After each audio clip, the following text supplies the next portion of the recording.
Okay, welcome everyone to zkWarsaw number 19. This is a local zk meetup series that's been around for now, like 2 years, right? And it's so cool to see you all here and available not only to discuss zk topics, but also related ones. Thanks so much to our sponsors, the ESP and Vilea and others. And I would like to present something that myself I've been working on for the last almost year now, which is a combination of zk and more technologies. So who of you has heard about real-time proving, RTP? Like, what is real-time proving? Anyone? This has been a debate for a while now, and I think just yesterday a fellow base startup founder actually suggested a formalization that real-time proving be the ability for a prover to come up with a proof for a given EVM or even Ethereum block within less than 200 milliseconds. Now, the idea behind real-time proving is that in this future world where we'd be able to create proofs this quickly, we would be able to actually achieve composability across off-chain systems that rely on those proofs. And today I would like to talk to you a little bit more about how we can approximate real-time proving today and not in many years' time. So this is T1, my new startup, where we are working on bringing about real-time proving by a combination of TEEs, Trusted Execution Environments, AVS, or the like, Crypto Economic Security, and what we call bespoke zkP, requiring zero-knowledge proofs in a way that does not make it impossible for the system to actually achieve this super low latency. My co-founder John is the guy behind Secret Network, previously a TE company, and myself, I used to work for Scroll in the past, and so I kind of bring the L2 and infra component. Now, why are we doing this? We are doing this because Ethereum has this vision of becoming the world computer, and part of becoming the world computer involves being able to reach many people on the planet. Now, Ethereum has had this idea of what people started calling the rollup-centric scaling, the rollup-centric scaling roadmap, which basically implies that execution be divided into many rollups off-chain, and every now and then the base layer, the Ethereum mainnet, be convinced about those other off-chain systems' state, traditionally via an optimistic proof, optimism arbitrum, or a zero-knowledge proof, and Scroll linear zk sync. This resulted in Ethereum being able to go from maybe 13 transactions a second of throughput to around 10 times or 20 times that, like 300 plus. However, this isn't what I would call scaling just yet, because it also introduced silos. It introduced those individual fragments of the ecosystem where you can go and transact or like use your favorite dApps if they happen to be deployed there, and if there happens to be enough liquidity for the dApp to actually be usable, such as liquidity providers on a swap. And so this is something that is still an open issue. Now, there's two clusters I'd like to highlight. The rollups that seem to be the furthest, with Arbitrum recently reaching a total value locked of $20 billion. And those guys are using fraud proofs, are using an optimistic approach, which requires a 7-day withdrawal delay So if you want to take your favorite coin and sell it on Arbitrum for ETH, and then use this ETH somewhere else in Arbitrum, you will, at least by default, need to wait 7 days. Like, how is that scaling? How is that a world computer? These guys are a bit better. These are zero-knowledge rollups. They currently are delayed by something on the order of hours. If you go really aggressive and you have a lot of money to spend, you can maybe go down to something like half an hour. Still, you need to wait for 1 hour, which is just a no-go for many people who are used to the Web 2 order of magnitude of delays. And so this is what we call settlement time. And this long settlement time is what real-time proving shortens. Real-time proving is something that happens very fast, maybe less than 200 ms. And so you are able to actually enshrine it, embed it in the protocol such that you be able to trade your coin on rollup A and use the result to get a leverage on rollup B and use the result to buy something on rollup C. And this is what I think is the missing component to scaling Ethereum. Now, how can we introduce RTV today? Well, T1 enters the picture. With T1, the idea is basically to have this combination of a TEE, AVS, and zkP that we will come to discuss in detail. And with this combination, we are able to actually be able to go back to Ethereum within a sub-Ethereum slot delay.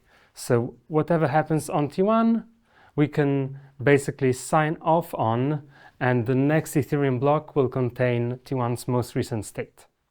On top of that, in an approach like that, you can envision running nodes that look into those slower rollups, follow those rollups, and something like T1 is able to sign off using its real-time proving capacity on such a third-party rollup or partner rollup state. And so this enables a dApp developer to actually tap into pre-existing users or liquidity. And so, yeah, we are now in this spectrum where we have those 7 days of delay. This is like the most common but slowest, hours and 12 seconds. Now, the next step would be, of course, like sub-second or like enshrined in Ethereum. But yeah, this is far away as it seems now. So what's next? You can envision a world where every third-party rollup be real-time proved by some protocol like T1 or some other architecture of this sort. Like this, you can think about in this like kind of backwards compatible fashion. This is, I think, very much in the spirit of Ethereum's composability, that you'll be able to connect to existing systems. And so this is the vision for T1, and by now several other teams are working on bringing this about as well. So stay tuned. Now, how can we achieve this if zk is so slow and Vilea and everyone is working on speeding them up, and they have been, and there's so many like VC investments going into this, and it's still hours? Well, this is where this combination of a defense in-depth approach becomes important. And so in the T1 construction, we lean on hardware security, TEEs, for a very short-lived but very cheap security, or very cheap proofs of integrity. Specifically, in our case, we use this for an encrypted mempool and as an additional security against malicious other elements in this puzzle. On top of this, we add AVS. This is the second puzzle piece. AVS is restaked assets, so it's crypto economic security, where someone might become an operator, convince other people, hey guys, give commit your assets to my operations, because I promise you I will be fulfilling my duties and making sure that services that I'm supporting will be generating yield, like will be paying me for those duties, and I will be forwarding them back to you. But if I do not fulfill my duties, in particular, if I cheat, and in this situation, this involves actually tricking the TEE as well, so it's not as trivial to cheat, then I will have my portion of this crypto economic security taken away from me and given to the party that lost value in this scenario. Does this ring a bell with everyone? AVS, crypto economic security? So if it does, you might ask yourselves, well, so if I go to eigenlayer.com or whatever it is, and I look up the AVSs, I see like people maybe reach $1 billion stake or so. How can you possibly secure a 20 billion Arbitrum follower node with 1 billion stake? Obviously, what could happen is that someone takes over this $1 billion stake, manages to break into the TEEs, and then steals the 20 billion, loses 1 billion, and is 19 in the surplus, right? So you shouldn't do that. However, you don't need to treat this as a ceiling.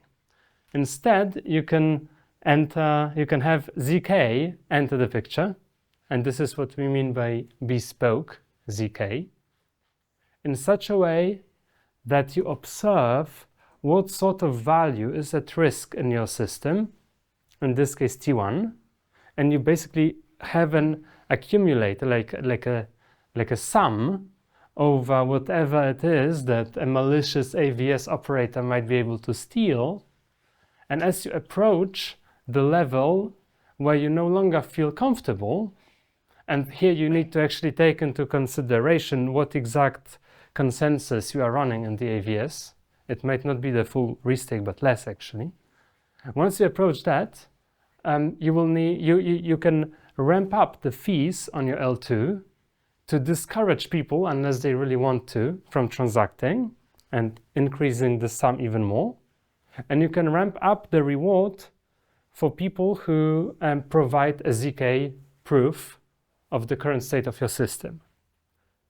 And you can do it without actually ever halting the underlying system, the underlying T1 rollup, right? Because you continue operating, you continue accumulating value and encouraging people more. Now, you only need to halt the system if there were indeed a single transaction that would exceed this AVS security budget. So I don't expect this to happen often at all. And so this way you can actually create this cryptographic security, like line of defense that hopefully never needs to be waited for. Does this make sense? Any questions so far? No. Okay, so now the deep dive. If you didn't have questions, you probably should have questions now. I would like to walk you through what happens when a user Alice wants to transact on in this construction that we call T1 here. Now, we even have a laser pointer, great, but you can't see it. So imagine you are Alice, one of the users on the left, and you have some funds. The first thing you do is you deposit those funds into what we call the canonical bridge contract on Ethereum. And this is a critical piece of infrastructure. This is pretty much everything you care about, because you don't care about all of those off-chain components. You only care about what this Ethereum contract will deem as acceptable. That is what you trust, and you don't want to expand those trust assumptions. So Alice deposits her funds with the intention of seeing them on T1. Next, she changes her RPC to the L2, and she goes to a website such as a DEX running on T1 that allows her to encrypt some subset of fields in her newly crafted transaction to the public key of a private key shared by TE executors, these guys. Now, does this make sense? So this way, such a partially encrypted transaction is not legible by anyone, but for the interior of the enclave participating in this network. She's doing a swap within T1, right? Yes. Okay. Let's say she's doing a swap on T1, yes. So for instance, so we can't encrypt everything because we want to be able to prevent DDoS. So for instance, the gas limit or the base fee, like maximum base fee, maximum total fee, and so on, need to be public, and the recipient and the sender balance. But the important things that are relevant for like sandwich attack, MEV sort of scenarios, like what tokens am I trading, and what is the direction of the trade, and what is the limit at which I will trade, and which is the slippage tolerance that I'm willing to opt into, might very well be encrypted.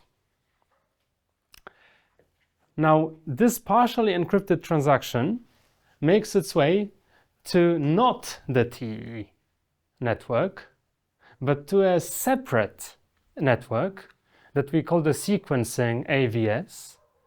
And this is a separate AVS, a separate cryptoeconomically secured network of kind of dumb nodes with low hardware requirements and therefore a high expected decentralization ratio, whose only task is to sort those partially encrypted transactions into blocks, into partially encrypted blocks, like into bundles of transactions, not real blocks in the Ethereum meaning, but candidates for blocks to be executed. So like espresso or? Yeah, we are. So actually our current favorite for the consensus is espresso hotshot. Yes, running in a 1 second block time. So you're talking about batches? Yeah, you can call them batches, yeah. Or maybe bundles, like pre-execution. So these guys sequence those transactions into like block-like entities and pass on those blocks together with a proof of the sequencing consensus, which is the thing that someone might later use on L1, on Ethereum, to prove that someone on this AVS misbehaved and have the stake slashed, right? So it's important that we don't forget the sequencing consensus proof. And they pass this on to another AVS, which now is actually an AVS consisting of beefy nodes that in particular are all TEE enabled. And those nodes share probably an ephemeral and often rotated private key that they can use to actually decrypt those partially encrypted fields. And this enables them to run the execution and come up with a block. So there's a single secret key on the right. So right now this is our design, that there be a single secret key that be cycled, like that be rotated. Yes. How do you want to rotate TE key? Well, we can derive new keys in a, like for instance, in some periodic fashion. And the idea here is that we only want to rely on TEE for privacy for a short time. Yeah, I mean, sharing this private key alone seems like a non-trivial task. Yeah, that's true. What if one of the TEs is broken? Yes, exactly. That's why we care about limiting liveness, because if one of the participants here is compromised, all of the mempool encryption is compromised. Yeah, so ideally what you would conceive is some sort of threshold decryption or MPC. Like this is something in our like research column. Do you use TSS? Threshold signature scheme? Yeah, so I think threshold decryption would be even better than MPC. Yes, that would be. I missed the first 20 minutes. I was like, so here you're talking about like decentralized sequencer with off-chain storage, something like this. We are talking about an L2 that is able to go back to L1 in less than 12 seconds with hot finality. Yeah, but you are using the hotshot. Yeah. So this is L2 with rotating sequencer. That's what you mean? Yeah, exactly. Oh, we already have this implemented, but maybe you can fork our stuff already, but Oh, cool. What's the company? What's the project? Metis Foundation. Metis. Okay. Cool. Is your aim to prevent MVV or to have private transactions? No, the aim is to this is kind of a nice to have. Like the main goal for having the TEE is to make it harder for these guys to cheat. And less likely and to like have a more robust. Yeah. And for the decryption, it's to prevent MEV. Yeah.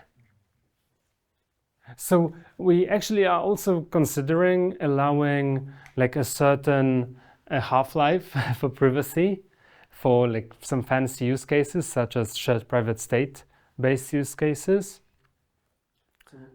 But this is not the focus yet. The encryption of the transaction from Alice, it's done on the client side, because otherwise there will be still space to extract them maybe. Exactly, it's done by the front end. Yes, so this is kind of trivial. I mean, the non-trivial bit, the tricky bit is how do you know to which pub key to encrypt if you rotate the pub key, the private keys, right? That's a bit annoying. Is there somewhere where time lock encryption could maybe work better? Maybe, although as far as I understand, like with TEs, you can't have a notion of time anyway. So you kind of... Yeah, I was thinking about DWAN network has like the concept of time lock and decryption, so not really reliant on the, let's say, it's more like the output of a chain in this particular case that kind of gives you the eventual private keys. Yeah. Yeah, I'd be interested in investigating this one actually. In previous slide, you said you're gonna increase the fees. Like what fees exactly? The execution, priority, bridge? What exactly? So ideally, we would have a multi-dimensional fee market where the fee for convincing the L1. So, by the way, I'm not done yet. There's like 17 more steps.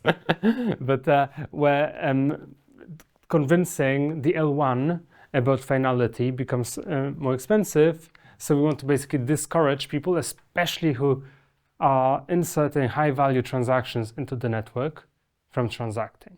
Like they should be the ones paying for. It's kind of like insurance. You can think about it as an insurance, where you need to pay for having highly valued transactions find their way into your block space. Because you need, like AVS is directly insurance, right? But in this case, it's kind of pre-funding this preemptive ZKP situation.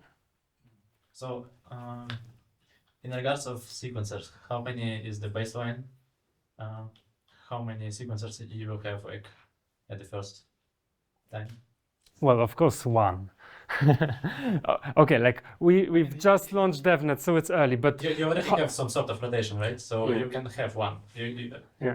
So maybe so. Espresso claim they be able to actually run a sequencing AVS of this sort with Arbitrum level block times, 200 something milliseconds, with 1,000 or 10,000, I don't recall nodes.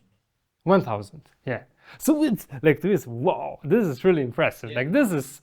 They told me about 10 megabytes per second, like traffic, but it sounds slightly too much, but I don't know. So if they can do 1K at 200 milliseconds, But I think if you go with a 1 second block time, which seems plenty, you can rest assured it's gonna be good enough. Like you will have a big N. Problem with such stuff, since like I already have this thought too much. Problem with the stuff is that the rotation mechanism of the sequencers and who exactly will be sequencing your transactions, because like we got a lot of criticism for like starting with 3 sequencers ourselves. So then we started to like giving the sequencers to third parties like OKX, Binance, like VCs and stuff. So you definitely have this like backlash for like essentially you are centralizing it at first. For sure. But then the problem will be like to make other businesses to like run your stuff for like keeping your network decentralized. So yeah, that's the headache you will be facing for sure. Yeah, also reimbursing people. I think this is gonna be a big headache. How do you actually make this work crypto economics wise? Like how much of the fee goes to people providing ZKPs? How much does it goes to the execution and how much to the sequencing AVS? I think this is a hard problem to like make a well-informed choice there. So maybe you need to experiment. Not at cost of users for sure. Is there any reason why you're not running the sequencing inside the TE as well? Like for example, Flashbox is kind of like starting to do now. Yeah, the reason is that we don't want the guy who's able to read the block to front. Could be two separate networks. Oh, okay. Why not put this into another TE? Oh, just to increase the decentralization outlook, to not have this requirement. So in our case, we're actually using, right, like for starters, first vendor is Intel TDX, and those machines are kind of hard to come by and they're quite costly and so on. So we don't want to limit the target audience for operators of this AVS. I'm curious about the rest of the slides. Yeah, I was exaggerating with the 17, but okay, let us maybe continue with the rest of the flow. Yeah, and then if you guys have questions, you are more... Since we are at point 5, maybe you can explain the execute block part. Exactly. So what this means is they take those sequence. So now we are in a TE. The TE is able to read also the encrypted fields, such as the direction of the swap.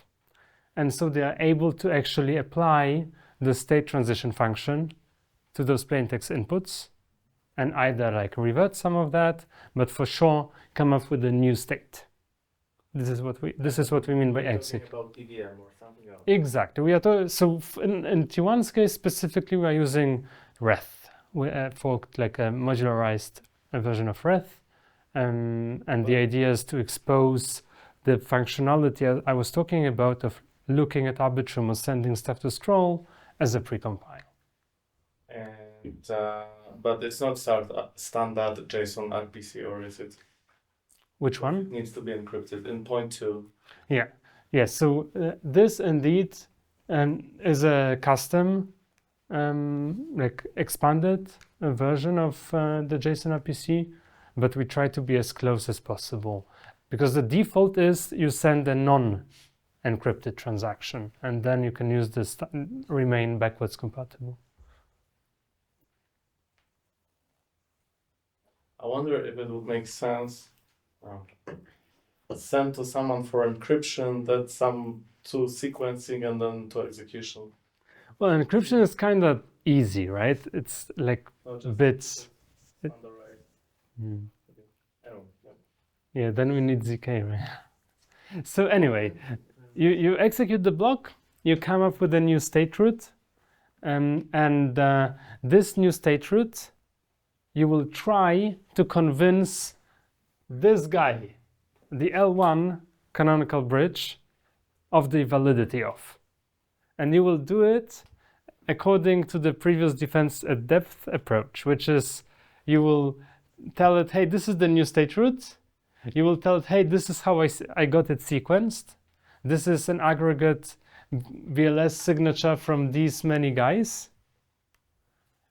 And this is the execution consensus from the TEE workers. Again, a VLS aggregate from these participants that will allow anyone, once this gets accepted, to say, hey, but this guy lied, give me his 1B. And finally, you will be putting the transaction data on Ethereum as DA.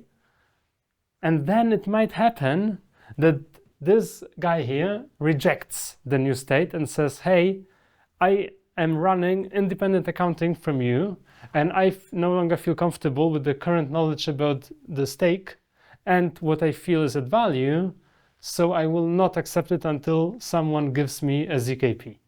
So did I publish the block? I haven't told you or not. Executors publish blocks. So to- how often to do you blocks. publish the block? Every 12 seconds. So a necessary... Assuming you have enough money to. Of course, yeah. So this is a necessity for this contract, for the only contract we care about, the canonical bridge, to be convinced of the new state. If it can't see the commitments to the blobs on a blob carrying transaction, it will not accept the new state. Why? Well, because once it accepts, so let's assume either with the zkP or without, the bridge accepted the new state. It updates its internal view of what T1 is, and it's just a hash, right? But now, this is how all rollups work, right? This gives the ability for anyone, for Alice, for instance, to come to this contract with a proof in her hand, hey, you've accepted this state, and here's a Merkle Patricia try inclusion proof of my transaction that is supposed to give me 5 ETH that leads to the state that you've accepted. And this bridge will give her 5 ETH instantly. No reverts possible. Like, this is hard finality. That's why we care so much about only ever accepting a state once all of the checks are positive. So is there a little bit of a devil in the details about when AWS budget exceeded here? Yeah. Like Yeah. withdrawals here? Because if I'm downloading, let's say, 500 CryptoKitties or something, well, how do you measure that? Yeah, that's a hard question indeed. Yes. So it's kind of trivial for things like ETH or USDC, right? You can easily keep the accounting there for. But for NFTs, you need to roll with some sort of heuristics or rely on oracles. And it's also, like, specifically for NFTs, like, you kind of have this intrinsic situation that an NFT is non-fungible, and so an insurance can never get you your NFT back.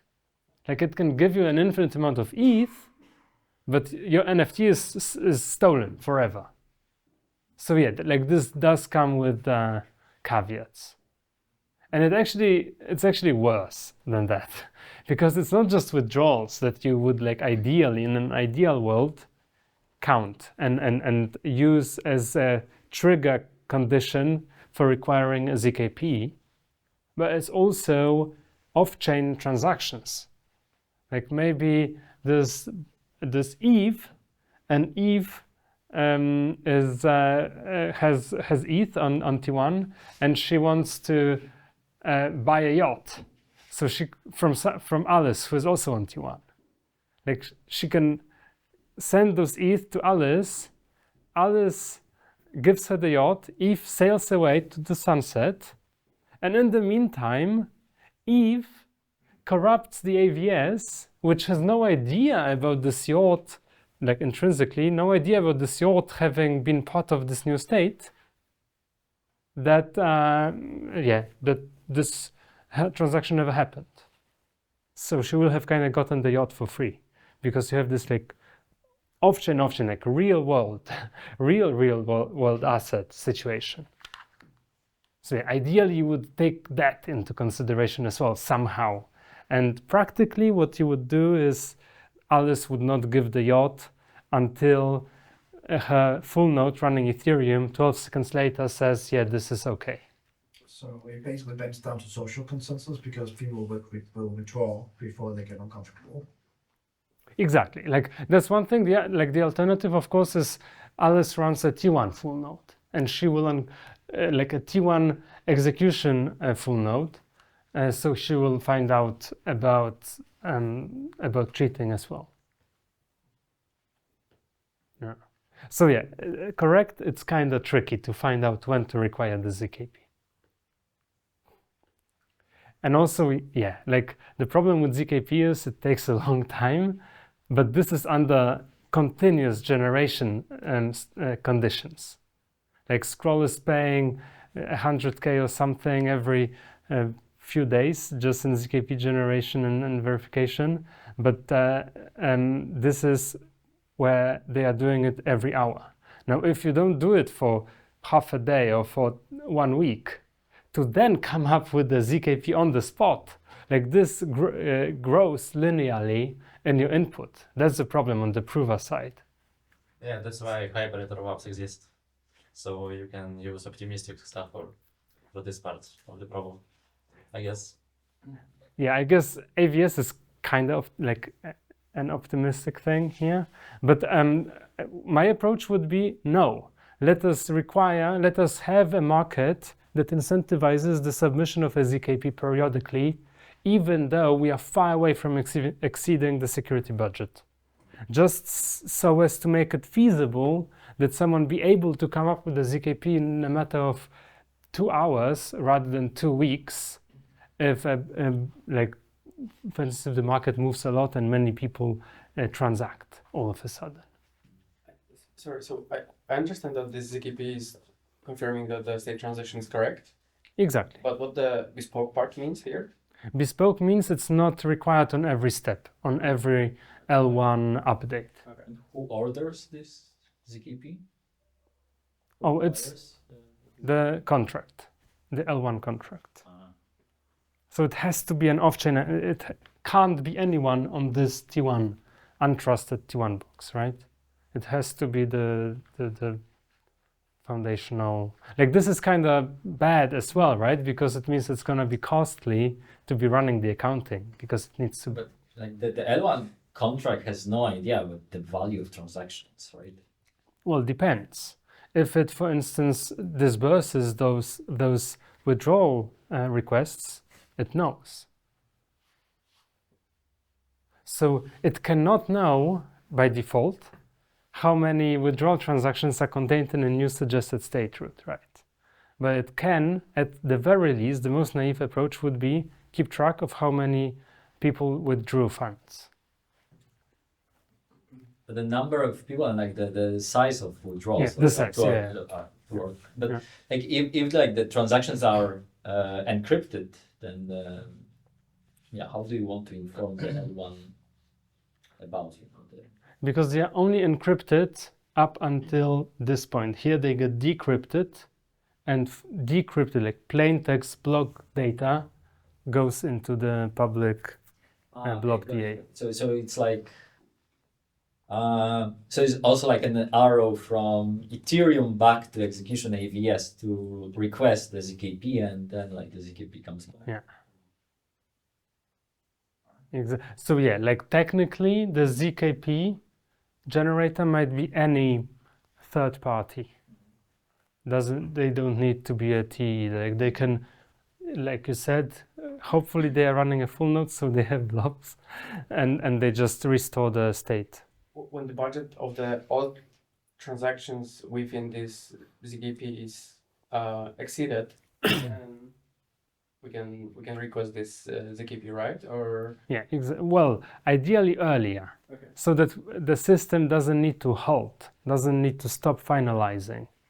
Yeah. Will you talk about syncing many L2s?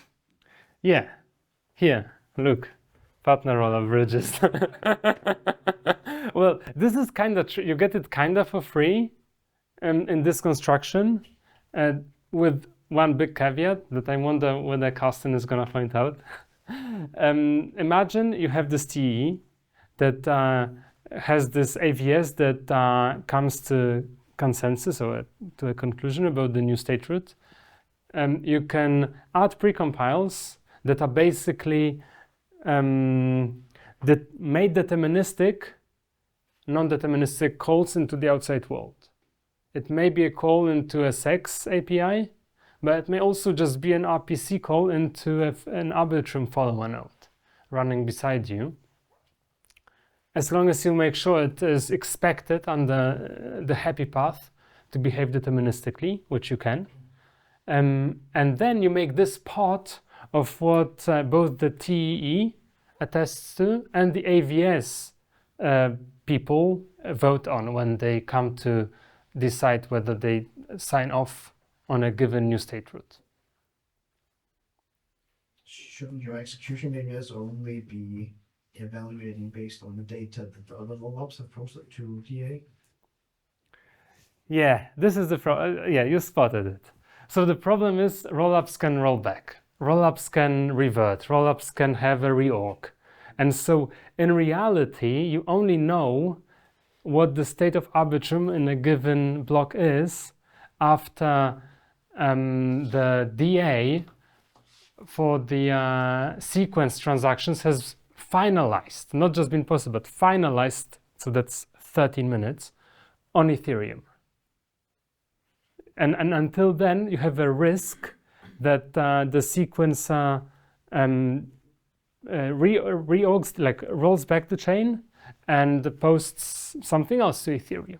So yeah, this is one risk, and this is basically like this can be tackled via some sort of insurance, again, like a rollback insurance, especially under the assumption that at least whilst Arbitrum and Co are centralized, there's no like malice intention with the sequencer. It's gonna be way harder if they ever do manage to decentralize the sequencing. And then the other problem, oh, what was the other problem? I forgot now. Yeah, like that's one big problem indeed, yes. Well, it wouldn't be such a huge problem if, let's say, the sequencing was part of a confirmation layer, like, let's say, Express ones, particularly, Yeah. where basically you're kind of ensure confirmation, right? Yeah. So, like the other workaround for this situation is you only allow devs to fetch the latest Ethereum DA finalized block from Arbitrum and Optimism and yeah. And this oh yeah, I remember now. The other problem with this is, well, you are running Arbitrum full nodes. They produce 5 blocks a second, and they have I don't know how many zeros in the block gas limit. Like this requires a lot of hardware and a lot of bandwidth and so on. So what I expect in practice is that there'd be many, I think there's actually space for a new startup just for this, like a TE AVS Oracle about a rollup state, about like other rollup state, where you get where you pay some extra to like use or transact with such partner rollup that may be used to reimburse people where a rollback happens and there's like money lost. So how many blocks do you need to send funds from Optimism to Arbitrum here in this design? In this design, it depends on these choices, specific on finality. So if you wanted to be safe, you would need to wait for Arbitrum or like for the one you read from, for the sequencer to have posted blob carrying data, blob carrying transactions with the sequence data to L1, and then you need to wait for the L1 for that block to finalize. So 30 minutes happy case, infinite like unhappy case. And then once you have that, you call this other precompile that behind the scenes calls an RPC of your Optimism full node. And then if you want to be sure about the transaction made it, you would do the same for the Optimism new state, right? You want to be sure that your transaction that did not revert was properly finalized as per the sequencer on L1. So like the safe case, 26 minutes. some zk rollups or most zk rollups, they post zk proofs like every hour for zk sync. So then you have to wait an hour. Like, Yeah. Okay. Well, it comes with many caveats. Like, for instance, zk sync has a 23-hour execution delay, just in case there's a bug in the zk. Okay. They give themselves like that time to actually revert an already posted and accepted new state. And yeah, every zk rollup has some sort of fallbacks like this currently. So you do better work for optimistic rollups. No, well, it doesn't matter. It's the same. What we discussed with Optimus and Arbitrum, it's the same for zk rollups, right? You want to be so this is why people are bullish on based rollups and preconfs and stuff and shared sequencing, because you work around this thing. It's about what gets sequenced. And yeah, like there's even more like caveats with zk sync. Again, they apply a state diff approach where it's kind of hard to know whether a given state diff that has finalized on the L1 will not result in an invalid new state. Like from the perspective of the L1, you can't know it. This is easier when you post full data like scroll, because you know for sure. Like you can define your rollup in a way that if you have full data, if it's an invalid transaction or whatnot, it's a no op, and it still results in a valid new state. Are you planning to add something in case your zkP system is broken as well? Yeah, I mean, ideally we have multi-vendors for the TEE that makes things harder with quorums. And ideally we have a multi-prover for the zkP, like, because that doesn't actually add to latency, right? That's the beauty of it. If you run this one zkP generation and this one in parallel, you still have the same delay. You have twice the cost, but you have the same delay. And then probably some sort of security council or some ideally third zk system. This seems like it's unfortunately still far away. Especially if you want the code bases to actually be disjoint. For the likelihood that one zk system be bug-free to not depend on the other. You just run ref inside risk0 and SP1 and you call it redundancy. Exactly. that's the risk. Okay. If you guys, so where are we now? We have a DevNet, and we actually have a TDEX running, like a special DEX that takes advantage of these features running in the DevNet. It's built by Toka Labs. And I think, yeah, I have a little demo of that, like a recorded demo. So I can show you that if you're interested, unless you have some more questions. Okay.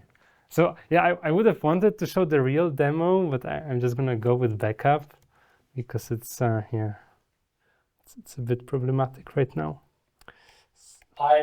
So let's do this. Yeah, so on the left, you can see the DEX that runs an FBA, which is frequent batch auction, that relies on this encrypted mempool.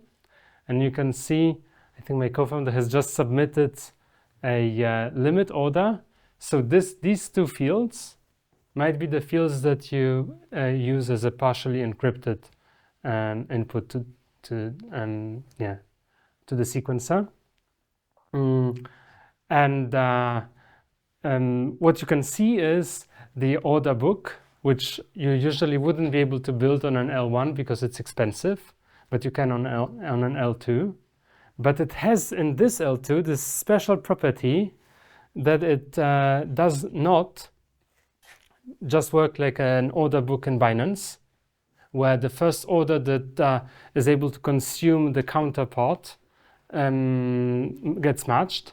Instead, it has this deliberate delay of 1 second, where you wait for many such sealed bits, we call them, like hidden bits with respect to how much you're willing to pay for some asset.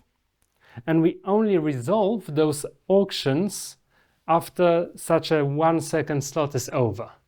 Like this is one thing that is enabled by this encrypted element, and this seems to result in more attractive spreads. Like from our data, we are told we'd be looking at 4 times tighter spreads than in a non FBA situation. And yeah, and then once this, I think this is the order that was submitted, match orders, and this is an L1 Explorer. This is like make-believe Ethereum, where you see just a few seconds after the order was submitted, the new state of the world is accepted. The new state root of the T1 state is accepted, upon the acceptance of which this guy who transacted on T1 can just create this Merkle Patricia trial inclusion proof and withdraw the funds literally within up to 12 seconds, so 6 seconds on average on Ethereum L1. This is basically the idea. Who matches the trade here? Like the this AVS with TEs? So in this case, this is an early DevNet of ours. So this is actually all running in one single TE. And yeah, this is just for demo purposes. So this a market maker who is submitting these bid-ask limit orders that make it, once they are not matched as part of the FBA, they make it into a publicly visible order book. And so they're continuously feeding them in via WebSocket. And the retail user uses some frontend like this to put in his, and there's a worker, like there's some off-chain service that looks at orders, and if they are able, and once per second in this situation, matches them. Like tries to match them, and it's actually matched via the second highest bid. This seems for some reason to result in the best execution rates. Like the whole block and the result of matches is hidden till the block is published, right? Or yeah, exactly. Yeah. Mm-hmm. So and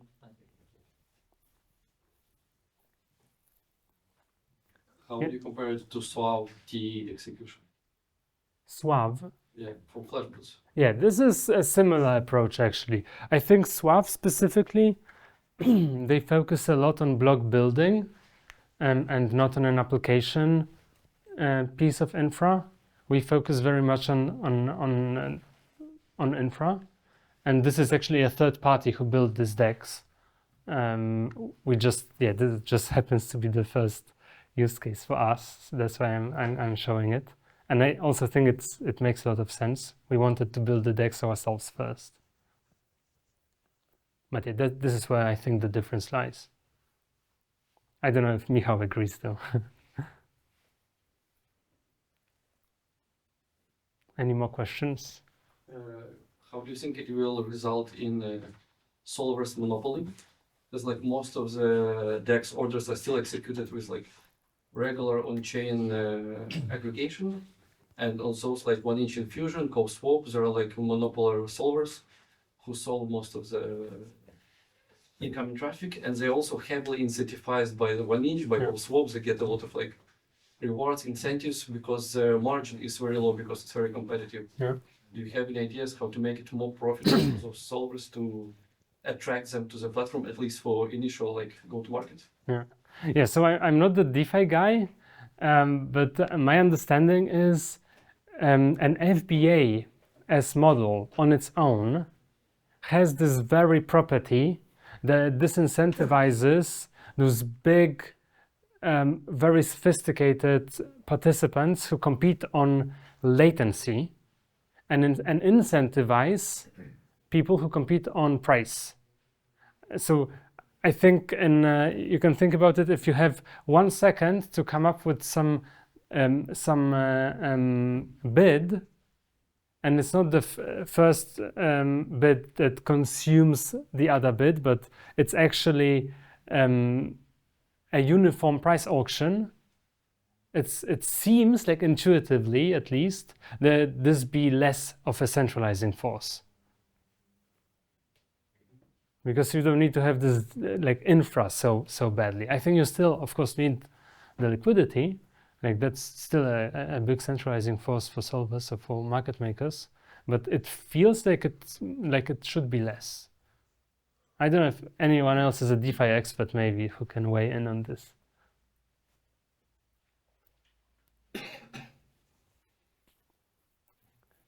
Any more questions? Can I go slightly back to the T1 rollup? Sure. Maybe a newbie question, which you have already covered multiple times, but how do you compare it to based rollups? Oh yeah, well, so based rollups are a category that talks about sequencing, how you sequence your transactions, right? For T1, the sequencing is the sequencing exactly is this AVS that we've seen before over here. And we are actually considering becoming a basedly sequenced rollup. The main problem with based rollups for me is it seems to require quite a lot of politicking, like political buy-in work for the effects to become attractive, like for the network effects. But maybe it happens, and then it might make sense for us to become based as well. And this is kind of Justin's big hope and vision that most rollups, by the time a certain critical mass is reached, can like upgrade again in an easily compatible, backwards compatible way to base sequencing. I guess you choose eigenlayer AVSs? This is our current partner, yeah. Is there like some specific reason why not like symbiotic? Well, AVS seems to be the furthest. It's just that. Yeah. Have you looked into symbiotic? How far, like especially on slashing end, how far along they are there? Not that far. I mean, not ever. I guess that's a very long road to go. So Yeah. There's no one that is far. Yeah. Too much farther, I guess. How far along would you say symbiotic is with respect to Eigen? We value there like some partnerships and how they treat developers, and seems to be more comfortable for developers. Yeah. For like you mean for like T1 kind of developers? Or what sort, like, or users? Yeah. No, like developers, For like partners. Those who build their AVSs. Yeah. In symbiotic, they call it different, some networks. That's some high-level overviews that we got. Yeah. Okay. Are you going with symbiotic? Yeah. All right. I'd love to pick up your brain later as well. Is symbiotic on mainnet yet? Are they? There have been some services running, but we will like learn through the docs, not much on the using the actual running services. I mean, one obviously big advantage of going with eigenlayer is you literally, if you go to the app, you see like some random AVSs you never heard of have 1B of free stake. And I think it will be all dead when slashing it. Exactly. When slashing is involved, but also it seems like now they require operators to select exactly one AVS. I think because of attributability, which is this is not good. This is gonna make for the zkP. Yeah. Do you feel that's a necessity? Like, do you know if there's a fundamental necessity for attributability for the operator to have to pick just one AVS rather than many? Or is this just an anti-dilution of state? More secure with that. I'm not sure have they decided on it already? Because I think Yeah. we heard it. Okay. It doesn't sound correct in my ears, at least, because it's like you're not, let's say, value right now. You're selecting how much slashable state you're making available. That's last one November they don't restrict your money. Yes. I think it's not live yet, but they announced it, I think, 2 months ago, this upgrade. Yeah, that's a little more complex than just one ABS for one operator. No. Yeah, of course. It's more like Yeah, select one how, operator for one ETH stake, right? that might be a different thing, but like in terms of like slashable budget, I think that's the kind of topic here. It has, Because there's the amount of stuff that you have available as restaked Yeah. money, right? But then there's also kind of a little bit like a percentage of how much you want to actually expose yourself. Yeah. But of course, like without slashing, everybody's happy at the moment, right? So Why do you feel more comfortable with the single AVS? For OPSEC reasons or for stake dilution reasons? No, not to have like the same ETH Yeah. mistaken like multiple times in various. It's the kind of leverage. Isn't that kind of the idea, though? it is.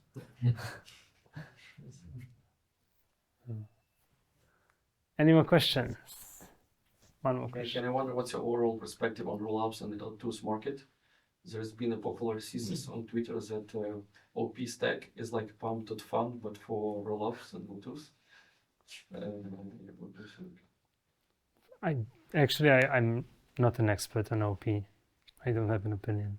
On rollups and L2s. I mean, there are like a lot of rollups, and I believe dozens more are going to come, like exponentially more. It's like a fierce competition, which creates fragmented liquidity. Yeah. So if you have any idea, like, or some perspective where the market is going to end with it. Well, I very much hope Vitalik's vision is going to realize, which is if you are not a stage 2 rollup, which is no one, no one's going to care about you. And no one's gonna, like, there's gonna be like this education level at some point that this is like an insecure rollup and this is a secure rollup. I don't know how long it takes to get there.